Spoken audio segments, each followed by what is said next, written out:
வணக்கம் நேயர்களே. அரசியல் அறிவோம் தொடரில் தொடர்ந்து அறிவாலயம் சேகர் அவர்களோட பேசிக்கிட்டு இருக்கிறோம்.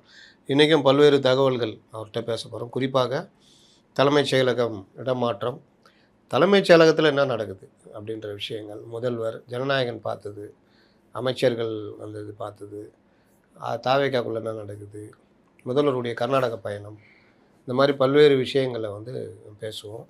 கர்நாடக பயணத்துடைய பின்னணி, அதே மாதிரி தாவேக்காக்குள்ள என்ன நடக்குது, இந்த மாதிரி பல்வேறு விஷயங்கள். அப்புறம் இந்த மாணவர்கள் போராட்டம், தமிழ்நாட்டில் இதை யார் யார் அவங்க அஜெண்டாவை எப்படி மாற்றுறாங்க, இதை ஒவ்வொருத்தரும் எப்படி பார்க்குறாங்க, தாவேக்கா எப்படி பார்க்குது, இந்த மாதிரி பல்வேறு விஷயங்களை பேசுவோம். வணக்கம் சார். வணக்கம். இன்றைக்கி வழக்கமாக நடக்கிற விஷயத்துலேருந்து நம்ம கொஞ்சம் விலகி பேசுவோம். தலைமைச் செயலகம் மாற்றம் அப்படின்றது ஒரு இது அடிபட்டுச்சு, மாற்ற போகிறாருன்னு. அதுக்கு முன்னாடி இங்கே அந்த ராமலிங்கனார் மாளிகையில் 10வது மாடியில் பண்ணலாம் அப்படின்ற மாதிரி பேசுகிறாங்க. நம்ம வாசகர்களுக்கு பல விஷயங்கள், எல்லாரும் தலைமைச் செயலகம் போயிருக்க மாட்டாங்க. அப்போ முதல்வர் அலுவலகம் எங்கே இருக்குது, அங்கே என்ன பிரச்சனை, ஏன் மாற்றுறாரு, ஜோசியம் வாஸ்துலாம் சொல்கிறாங்களே, எது உண்மை? இல்லை, அதாவது தலைமைச் செயலகம் இட நெருக்கடின்றது உண்மை. அது இப்போ இல்லை, அந்த காலத்திலேருந்து எம்ஜிஆர் காலத்திலேருந்து இட நெருக்கடி. அதனால தான் அவரே திருச்சிக்கு தலைநகரத்தை மாற்றணுன்னாரு. ஆமாம், பார்த்து முக்கியமான அலுவலகங்களெல்லாம் கொண்டு போயிடலாம் அப்படின்னாரு. அப்புறம் அதை அப்படியே நின்று போச்சு. அதுக்கப்புறம் இந்த அம்மா வந்தாங்க. இவங்க 2003 அந்த குயின் மேரிஸ் காலேஜ் அதில் கொண்டு போயிடலாம் தலைமைச் செயலகத்தின்னு முடிவு பண்ணி எல்லாம் ஏற்பாடு செஞ்சாங்க. அது திமுக கடலுக்கு பக்கத்தில் இருக்குது, கட்டக்கூடாது அப்படின்னு சொல்லி ஒரு அப்ஜெக்ஷன் பண்ணாங்க. உடனே அங்கே இது பண்ணாங்க. அண்ணா யூனிவர்சிட்டி, அந்த நூற்றாண்டு லைப்ரரி இருக்க அந்த இடத்துல, அங்கேயும் திரும்பவும் அங்கே வழக்கு பிரச்சனைலாம் இருந்த உடனே அதை அப்படியே திரும்ப 2006 இவர் வந்ததுக்கப்புறம் 2007, 2008 அந்த நேரத்தில் தலைமைச் செயலகம்னு திரும்ப பிரச்சனை வந்துச்சு. அந்த ஓமந்தூரார் அரசினர் தோட்டம் அதில் கட்டினார். கட்டினார் ஒரு 1000 கோடி ரூபாயில் பார்த்து கட்டினார். தினம் அப்படி போயிடுவார். பார்த்துட்டு இன்றைக்கி என்ன, நாளைக்கு என்ன, அது கேட்பார் திருப்பி, ஏன் இதை சரியாக செய்யலை அப்படின்னு. கிட்டத்தட்ட டச்சிலே இருப்பார். அப்போ இவர் பிடபிள்யூவில் ஒரு இன்ஜினியர், ராமசுப்ரமணியம் ஏதோ பேர் அவர் தான். ஆமாம், இன்ஜினியரில் ஐஏஎஸ் அர்ச்சனா ராமசுந்தரம் இருந்தாங்கல்ல, ஐபிஎஸ், அவங்க கணவர் ராமசுந்தரம் ஐஏஎஸ். கூத்துலான்னாரு கடைசி நாள். அப்போ ஆமாம், அது முடிஞ்ச 2010 சட்டசபையை திறந்தார். சட்டசபையை ஓப்பன் பண்ணி 4வது போயிருக்கேன். அற்புதமாக இருக்கும். பார்லிமெண்ட் வாசல் இல்லை, பார்லிமெண்ட் மாதிரி அதே மாதிரி கிட்டத்தட்ட அமைச்சர்கள் தனி, சிஎம் தனி, ப்ரெஸ்ஸு தனி, அந்த எம்எல்ஏக்கள் தனி, இப்படி தனித்தனி ரூம், அதுமாதிரி அந்த செக்ஷனு, அலுவலகம் எல்லாம் தனித்தனி, ஈஸியாக வெளியில் வந்துடலாம். நல்லா வச்சுருந்தேன். பக்கத்தில் எம்எல்ஏ ஹாஸ்டல் அதுவும் ஒன்று கட்டி வச்சுருந்தாங்க. நான் அந்த சட்டசபைக்கு போயிருக்கேன். ரொம்ப ஈஸியாக இருந்தது. நம்ம வழி தனி. இப்போலாம் அப்படி இல்லை, குறுக்க போய் ரொம்ப சோதனைலாம் இது பண்ணி அப்போ நேரடியாக போயிட வேண்டியதான். அப்படின்லாம் இருந்தது. திரும்ப இந்த அம்மா வந்த உடனே 2011 அதை மாற்றி அதை மருத்துவமனையாக மாற்றினாங்க. மீண்டும் இங்கே வந்துடுச்சு எங்கள் சட்டசபைக்கு. பழைய கோட்டையில் உள்ள அது ஒரு பழைய காலத்தில், அது அந்த காலத்தில் வெள்ளைக்காரர் காலத்திலேருந்தே இருக்குது. அந்த கூட்டத்துக்குன்னு வச்சுருக்காரு. சென்னை மாகாண கூட்டம்னு அப்போ இருந்துச்சு. ஆனால் சட்டசபை தனியாக நடக்கும். உங்களுக்கு செக்ரட்டரி வைஸ் அந்த அலுவலகங்கள்ன்றது நாமக்கல். ஆமாம், அது அண்ணா பீரியடில் அது கட்டினாங்க. அப்பவும் அது மாதிரி தான் தனியாக எல்லா துறை, கிட்டத்தட்ட 32 துறைக்கும் செயலாளர் வேணும். அவங்களுக்கு கீழே மற்ற பிரிவு அலுவலர்கள்லாம் இருக்கணுமேன்றதுனால அவர் அந்த 10 மாடி கட்டடம்னு கட்டினார். கட்டி அது நாமக்கல் கவிஞர் மாளிகைன்னு பேரும் வச்சு இருந்தேன். அதில் தான் எல்லா செயலாளரும் அதில் தான் இருக்காங்க. அவங்களுக்கு கீழே உள்ள பிரிவு ஆஃபீஸ், செக்ஷன் ஆஃபீஸ் எல்லாமே அதில் தான் இருக்கும். இதில் வெறுமனே முக்கியமான செக்ரட்டரி, ஃபைனான்ஸு, ஹோமு, லா இந்த மாதிரி இருக்கும். இதெல்லாம் மினிஸ்டர் ரூம். கீழே அசம்பிளி சம்மந்தப்பட்ட அந்த அதிகாரிகள், அந்த இவங்களுக்கு, அப்புறம் எம்எல்ஏக்களுக்கு, ப்ரெஸ்ஸு, இப்படி தனித்தனியாக இருக்கும். இப்போ நம்ம செக்ரட்டரியேட்டில் உள்ளே போன உடனே ரைட்டில் வர்றது தான் சிஎம்முக்கு மாடியில் இருக்கும். அந்த காலத்திலேருந்தே அதான். இப்போ என்ன இட நெருக்கடினா, உண்மையிலேயே இட நெருக்கடி தான். நீங்கள் அந்த பார்த்தீங்கன்னா படி கீழெல்லாம் ஆஃபீஸ் வச்சுருப்பாங்க. அந்த செக்ரட்டரியேட்டில் இந்த படி கீழே அதை அப்படியே மடக்கி அது ஒரு சின்ன ரூம் மாதிரி வச்சு நாகேஷ் ஒரு தங்கியிருப்பாங்க. அது மாதிரி இப்போ கூட நீங்கள் பார்க்கலாம் அந்த அசம்பிளி பில் செக்ஷன் பக்கத்தில். இது வந்த உடனே மாற்றணுன்னு இப்போ சிஎம்கிட்ட சொல்லியிருக்காங்க. இது ஏற்கனவே இருக்குதுங்க, இந்த மாதிரி மாற்றணும்னு ரொம்ப நாள் ஆகணும். இப்போ ஏன் என்ன, வேறு வழி இல்லை. இப்போ சிஎம் ரூம் இந்த பக்கம் இருக்குது தனியாக. அவருடைய செயலாளர்லாம் எதிர் சைடு, அவங்க ஒரு 3-4 செயலாளர் தனித்தனியாக இருப்பாங்க. அவங்க இப்போ அவர் பார்க்கணும், அங்கேருந்து இங்கே வரணும், இங்கே வந்து இவரை பார்த்துட்டு திருப்பி போகணும். அதே மாதிரி ஒரு மீட்டிங் ஹால் பின்னாலே இருக்கும், அதுக்கு தனி. கேபினெட் மீட்டிங் நடத்தணும்னா அங்கே தான் நடத்துவாங்க. இது இல்லாமல் ப்ரெஸ்ஸுக்குன்னே தனியாக முந்தி இருந்தது. அந்த ஜெயலலிதா மேடம் இருக்கும்போதெல்லாம் தனியாகவே ப்ரெஸ்ஸுக்குன்னு ஒரு ரூம், சிஎம் ரூம் ஒட்டி அதில் இருந்தது. அப்புறம் அந்த ரூமெல்லாம் எடுத்துக்கிட்டாங்க. கலைஞர் இருக்கும்போது அவர் ரூம்லேயே மீட் பண்ணிடுவார். அவர் ரூம்லேயே அவர் சேரை சுற்றி எல்லாம் நின்று பேசிக்கிட்டு இருப்பாங்க. அதனால் இப்போ அப்படி இல்லை. இதுக்கு இடையில் வந்து யாராவது அவரை பார்க்க விஐபி வந்தால் அதுக்கு தனி ரூம். இது இல்லாமல் மற்ற செக்ஷனு சிஎம் எல்லாம் சேர்ந்து தனித்தனியாக இருக்கும். அதெல்லாம் சேர்ந்தா சிஎம் சேம்பருங்கிறாங்க.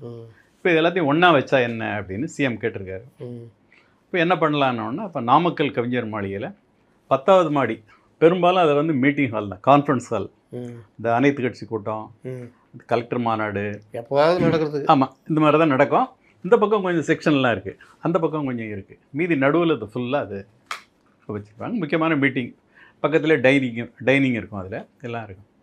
அங்கே வந்து மாற்றிடலாம் அப்படின்னு சொன்னாங்களாம். சிஎம்மும் ஓகே நல்லாயிருக்கும், ஏன்னா அதுக்கு தனி லிஃப்ட்டு, நேரடியாக சிஎம் போயிடலாம். அது அந்த ஜெயலலிதா மேடம் இருக்கும்போது அந்த தனியாக அந்த லிஃப்ட் வச்சாங்க. அப்போ அதை வச்சா அந்த ஒரே ஃப்ளோர் கம்ப்ளீட்டாக சிஎம் சேம்பர்னு வச்சிடலாம். சிஎம்மு, செக்ரட்டரி, மற்ற அதிகாரிகள், அவங்க சம்மந்தப்பட்ட அலுவலகம், அது மாதிரி இந்த துறை எல்லாத்தையும் ஒரே இதில் கொண்டு வரணும் அப்படின்னு சிஎம் உடையது. இது அவர்கிட்ட ப்ரப்போசல் சொன்னால் அவர் ஓகேன்னுட்டார். இப்போ அதுக்கு உண்டான ஆரம்ப கட்ட வேலைகள் நடந்துக்கிட்டு இருக்கு. விரைவில் அநேகமாக அந்த வேறு வாஸ்துலாம் அதுக்கு காரணம் இருக்க மாதிரி ஒன்றும் தெரியல. அவங்கள கேட்டாலும் அப்படி தான் சொன்னாங்க, இட நெருக்கடி தான், வேறு ஒன்றுமே இல்லைன்னு. இதே தான் இங்கேயும் வாஸ்துனா நீங்கள் பார்த்தீங்கன்னா ஜெயலலிதா அங்கே இருந்து 10 வருஷம் தொடர்ச்சியாக இருந்திருக்காங்க. எம்ஜிஆர் 13 வருஷம் இருக்காரு. காமராஜர் காலத்திலே இருந்தாங்க. கலைஞர் நல்லா இருந்தாங்க. எத்தனை வாட்டி திரும்ப மீண்டும் மீண்டும் வந்தார். அந்த அம்மாவும் மீண்டும் மீண்டும் வந்தாங்க. அதனால் அது ஒன்றும் பெருசாக இருக்க மாதிரி தெரில. ஏன்னா இது ஒரு கம்ஃபர்டபுள். இப்போ எப்படின்னா, நேராக கோட்டைக்குள்ளே நுழைஞ்ச உடனே சிஎம் நேராக 10வது மாடி போய் போயிடுவார். அவ்வளோதான். அதுக்கப்புறம் மற்றவங்களுக்கெல்லாம் பிரச்சனை இருக்காது, அவங்க பாட்டுக்கு தனி இது. நேராக வெளியே போகும்போது ஈஸியாக போயிடலாம். அது ஒரு சௌகரியம் தான். சட்டசபை நடக்கும் போது மட்டும் அப்போ மட்டும் அவர் வர வேண்டியிருக்கும். வந்து அது கூட அந்த செகண்ட் ஃப்ளோர் வந்து அங்கேருந்து கூட உள்ளே இறங்கி அசம்பிளிக்கு வந்துடலாம். எப்படி 2வது மாடி வரைக்கும் லிஃப்ட்டில் இறங்கி செகண்ட் நாமக்கல் மாதிரி இல்லையா? ஆமாம், அதில் ஒரு லிங்க் மாதிரி இருக்குது. அது வழியாக நேராக வந்து உள்ளே இறங்கிடலாம். அப்போ ஈஸியாக அப்படியே வந்துடலாம். ஆமாம், இந்த கார் பார்க்கிங்லாம் இருக்குது, அது தாண்டி வந்துடலாம். கீழே இறங்க வேண்டியதில்லை, அப்படியே வந்துடலாம். அது ஒரு வழி இருக்குது. இதுக்கு இடையிலே வந்து இப்போ அதே மாதிரி வெளியில் கொஞ்சம் அரசு அலுவலகங்கள்லாம் இருக்குது, டிபார்ட்மெண்ட்டு, ரெவென்யூ, அந்த மாதிரி. அப்போ ஒரே இடமானா செக்ரட்டரியேட்டே புதுசாக கொண்டு கட்டிடலாமேன்னு சொல்லியிருக்காங்க. இது திமுக பீரியட்லேயே முடிவு பண்ணாங்க. துணை நகர்மன்னு ஒன்று மகாபலிபுரம் பக்கத்தில் ஒரு ப்ரப்போசல் வச்சுருந்தாங்க. அப்புறம் தான் இப்போ வந்து அந்த இதுகிட்ட பட்டினப்பாக்கத்தில் ஒரு இடம் ஏதோ செலக்ட் பண்ணி பார்த்துருக்காங்களாம். இன்னொன்று இந்த கிண்டியில் நெடுஞ்சாலை ஆராய்ச்சி மையம், நெடுஞ்சாலை, அது ஒன்று. 2 இடத்துல ஏதோ பார்க்கலாமான்னு இப்போ யோசனை பூர்வாங்கயத்தில் இருக்குது. இன்னும் முடிவு இன்னும் பண்ணலை.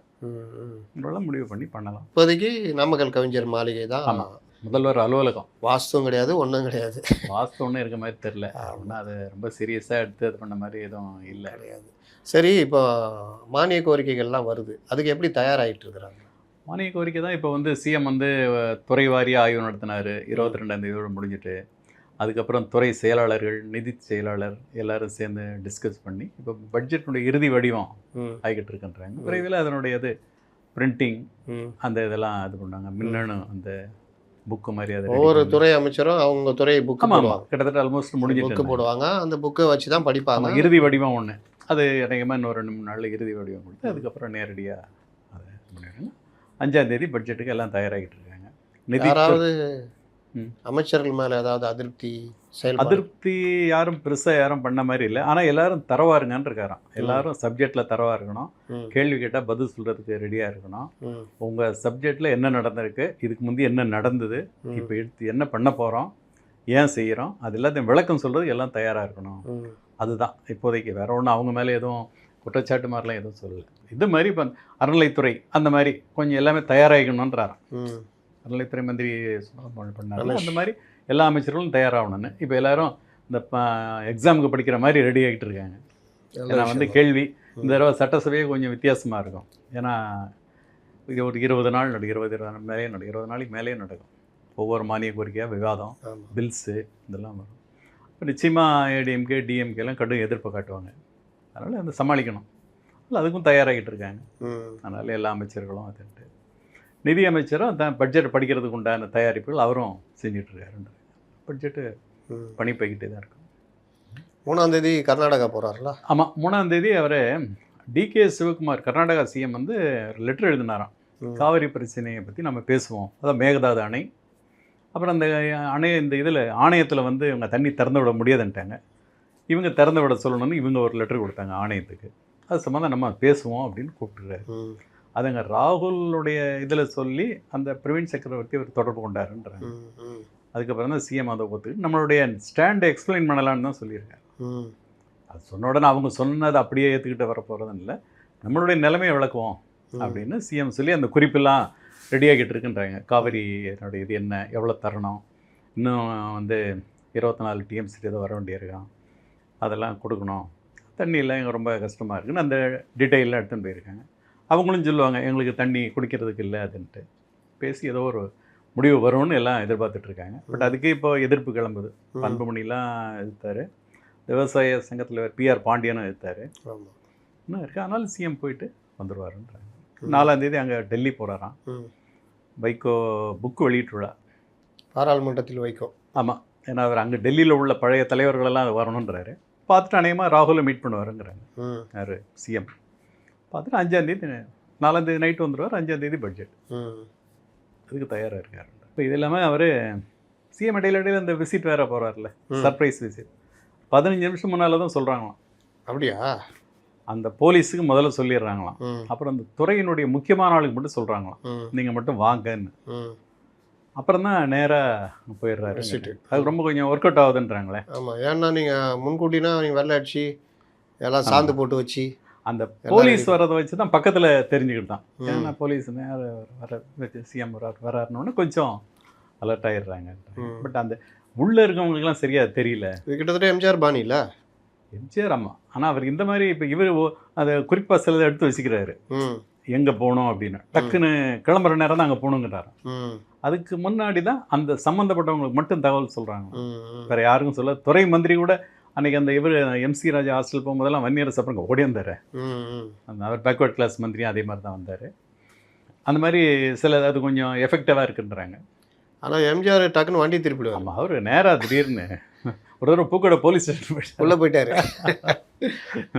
போயிட்டு அதை எடு இதை எடுன்னு ஒரே இது பண்ணினாருன்னு அந்த மாதிரி. இவர் ஆனால் ப்ராப்பராக அவங்க சொல்கிறதெல்லாம் பொறுமையாக கேட்குறாரு அப்படின்னு. அன்றைக்கி கூட அந்த எம்சி ராஜா ஹாஸ்டலில் ஒரு 10 நிமிஷம் ஒரு ஸ்டூடெண்ட் குறைய போகிற சொல்கிறாரு. அதிகாரிகள் யாருமே தடுக்க முயலலை. சில நேரம் பேசக்கூடாதுன்றாங்க போதும். ஆமாம், ஆனால் சிஎம் கேட்டுக்கிட்டே இருந்தவொன்னு கண்டுக்கிடாமல் விட்டாங்க அவங்களும்.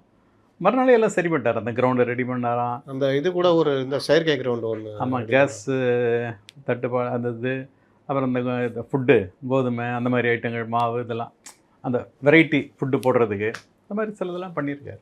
பாராட்டதான். ஆனால் சில விமர்சனமும் வருது. இப்போ வந்து அந்த காலை உணவு திட்டத்துக்கு பேர் வச்சுட்டாங்க. அது முதலமைச்சர் காலை உணவு திட்டம்னு இருந்தது, அதை வேற பேர் காமராஜர்னு வச்சுட்டாங்க. நம்ம முன்னாள் முதலமைச்சர் பேர் வச்சுருக்காரு. இருந்தாலும் அது காமராஜர் தொடங்கினது மதிய உணவுன்றாங்க அவங்க. அதான் உண்மைதான். ஆனால் மதிய உணவு எம்ஜிஆர் அதை வைக்க சத்துணவு. ஆமாம், இருந்தாலும் மதிய உணவு எம்ஜிஆர் காமராஜர் பேரை வச்சா எம்ஜிஆர் இது பண்ணுற மாதிரி ஆகிடும். அதனால் அதில் நம்ம இது பண்ணிக்க வேண்டாம், இதை வச்சிடலான்னு வச்சுட்டாரு. இது ஒரு விமர்சனம். துரைமுருகன்லாம் அது கண்டனம் தெரிவித்தார். அப்புறம் இந்த பஸ்ஸெல்லாம் கூட அந்த தாவைக்க கொடி கலரில் அடிக்கிறாங்கன்னாங்க. இது இந்த அதிகாரிகள் பண்ணுற வேலைன்னு நினைக்கிறேன். ஆமாம், அது ஒரு விமர்சனம் வந்திருக்கு. இந்த மாதிரி சில சின்ன சின்ன விமர்சனமும் இருந்துகிட்டு தான் இருக்குது. ஆனால் அதுக்கடுத்து இப்போ அந்த இதுதான் மாணவர்கள் போராடணும். அதுக்கு முன்னாடி ஜனநாயகன் ஜனநாயகன் வந்து பெரிய திருவிழா மாதிரி கொண்டாடிட்டாங்க. 9ஆம் தேதி, ஆக்சுவலாக அது ஜனவரி 9ஆம் தேதி வந்திருக்கணும். ஆமாம், அது பல காரணங்களால் அரசியல் அதெல்லாம் வரல. அப்போ வந்தால் கூட விஜயின் போட்டு வந்திருக்கு. இப்போ தமிழ்நாடு சீஃப் மினிஸ்டர்னு போட்டு அந்த ஸ்டில் இருக்கு. அதைத்தான் அவர் சட்டசபையில் இது பண்ணார். அது ஒருவேளை அதுக்கு ஸ்டில் வேணும் தான் கேட்டிருப்பாங்க போல சட்டசபையில். இருக்கும் அதைத்தானே போட்டிருக்காங்க, ப்ரொமோட் பண்ணிட்டாங்க. அதை வந்து எல்லா அமைச்சர்களும் போய் சிஎம்கிட்ட கேட்டாங்களாம், ஒரு நாள் எங்களுக்கு லீவு கொடுங்க, நாங்கள் படம் வர்றதுக்கு நாங்கள் இருக்கணும் அங்கே. அப்புறம் சிஎம் சிரிச்சுக்கிட்டாராம். எல்லாம் போயிட்டாங்க, எல்லாம் போய் இருந்துட்டு வந்தாங்க. அன்றைக்கி அவர் சட்டசபைக்கும் வரலையா சிஎம்? ஆமாம், முந்தின நாள் அவர் பார்த்துட்டாரு. அந்த அவருடைய ஈவினிங் பார்த்தாரு. ஆமாம், முந்தின நாள் ஈவினிங் அடையாரில் ஒரு இதில் நண்பர்கள், டைரக்டரு, ப்ரொடியூசரு, அதுக்கப்புறம் அவருடைய ஃப்ரெண்ட்ஸ் சர்க்கிள், அப்புறம் அந்த அதிகாரிகள், செக்ரட்டரி, செயலர்கள், ஆமாம், அவங்கெல்லாம் பார்த்துருக்காங்க, பார்த்துட்டு போயிருக்காங்க. சிஎம் மறுநாள் வரல, ஏன்னா இதெல்லாம் இதை பற்றியே பேசுவாங்கன்றதுனால வரதை அவாய்ட் பண்ணிட்டாருன்னு நாங்கள் கேட்டதுக்கு. அது அப்புறம் மறுநாளும் வரல. அப்புறம் இதோட மண்டே மட்டும் வச்சுக்கலான்ட்டு திங்கட்கிழமையிலேருந்து வருவாங்க. வேறு அந்த மாணவர்கள் போராட்டம், ஆமாம், அது அது பெரிய அளவில் வந்துடக்கூடாது, இந்த ஜல்லிக்கட்டு மாதிரி வந்துடக்கூடாதுன்னு கொஞ்சம் கவனமாக இது பண்ணி தான் செஞ்சாங்க. அன்றைக்கெல்லாம் கூட மெரினாவில் யாரையும் முதல்ல நான் போக விடலை. அப்புறம் அடுத்து ஒன்று அந்த அளவுக்கு இங்கே இது இல்லைன்னு ஒன்று திறந்து விட்டாங்க. இந்த மாணவர்கள் போராட்டத்தில் அரசுக்கு ஆதரவு கொடுத்துட்டு இருக்கிற கம்யூனிஸ்ட் கட்சிகள் ஏன் இவ்வளோ வேகமாக இறங்கி பண்ணி? கம்யூனிஸ்ட் தான் இப்போ அதில் என்ன எனக்கு தெரிஞ்சு பார்க்குறது, அது 2 கம்யூனிஸ்டினுடைய மாணவர் இளைஞர் அமைப்பு தான். எஸ்எஃப்ஐ, அந்த டிஒய்எஃப்ஐ, அதே மாதிரி இங்கே ஏஐஎஸ்எஃப், ஏஒய்எஃப், இவங்க தான். இவங்க மற்றவங்க சில ஸ்டூடெண்ட்ஸ் தான், அவங்களாம் முன்னாள் ஸ்டூடெண்ட், அவங்களாம் சேர்ந்து வராங்க. பட் காலேஜ் வாசலில் இவங்களை அதுக்கு மேலே விடலை. காலேஜ் கல்லூரி கேம்பஸ்குள்ளே இருந்துக்கிடுங்கன்றாங்க போலீஸு. ஆமாம், இது தான் ஒரு லயோலா காலேஜ் கூட அன்றைக்கி உள்ளே இருந்து, நியூ காலேஜ், அப்புறம் பிரசிடென்சி எல்லாம் அந்த கேம்பஸ் உள்ளே தான். அதனால் இதில் வெளி ஆளுங்க அதிகமாக உள்ளே வர முடியல.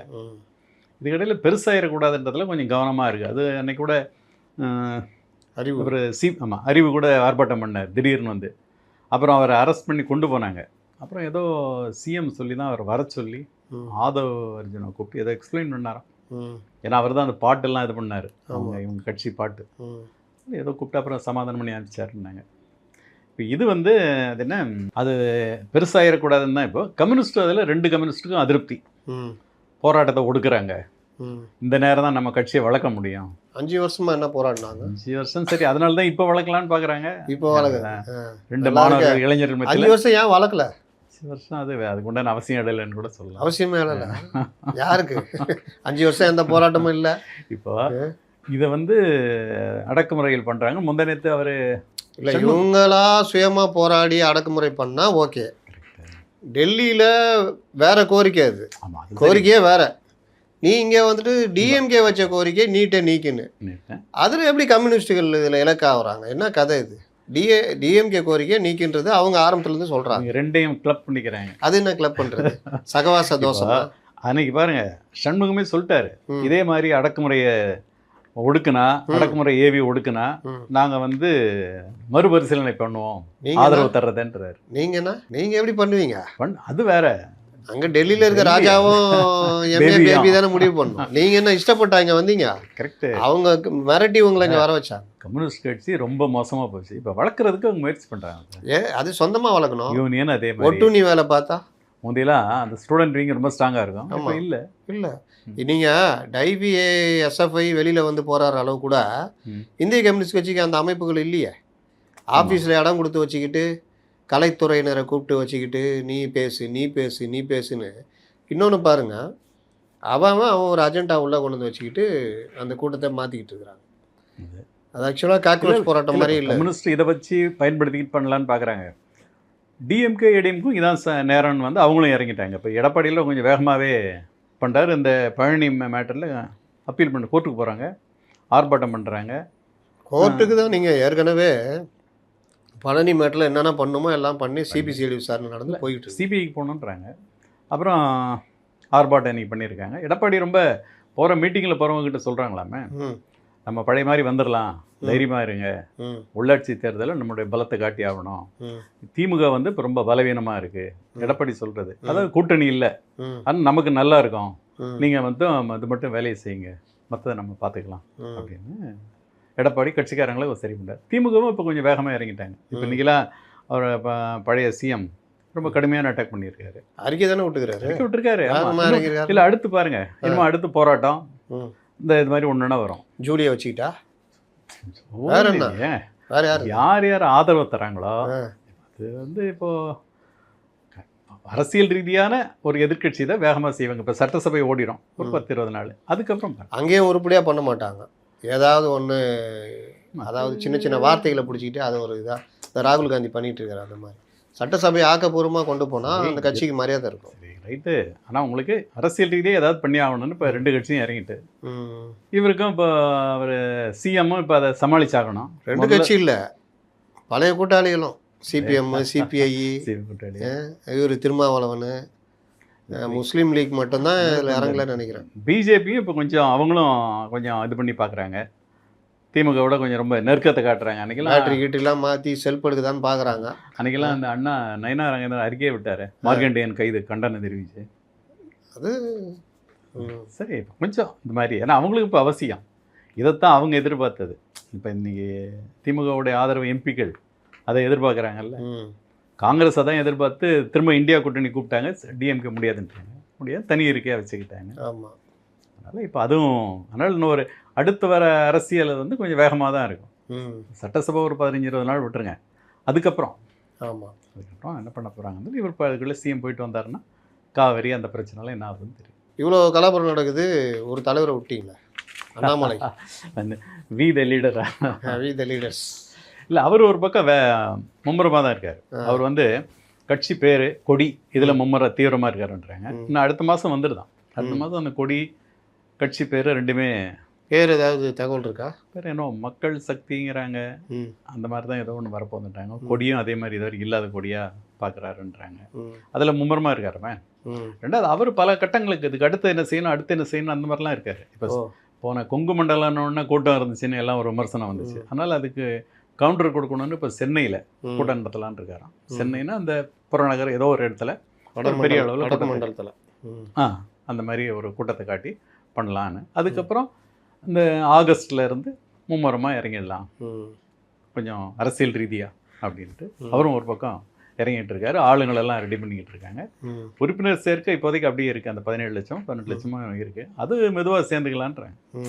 ஏன்னா வந்து சேர்ந்தாதான்னு கிடையாது. இப்போ அவர் தாவேக்கையில் கூட முதல்ல அவங்க மன்றத்துக்காரங்க தான் இருந்தாங்க. அப்புறம் வந்து பப்ளிக் ஆதரவு அப்புறம் தானே வந்தது. ஆமாம், அதை நம்புறாரு அவர். நிச்சயமான ஒரு மாற்றம் நம்ம வரும்போது எல்லாம் வந்துடுவாங்க நம்மக்கிட்ட அப்படின்ட்டு.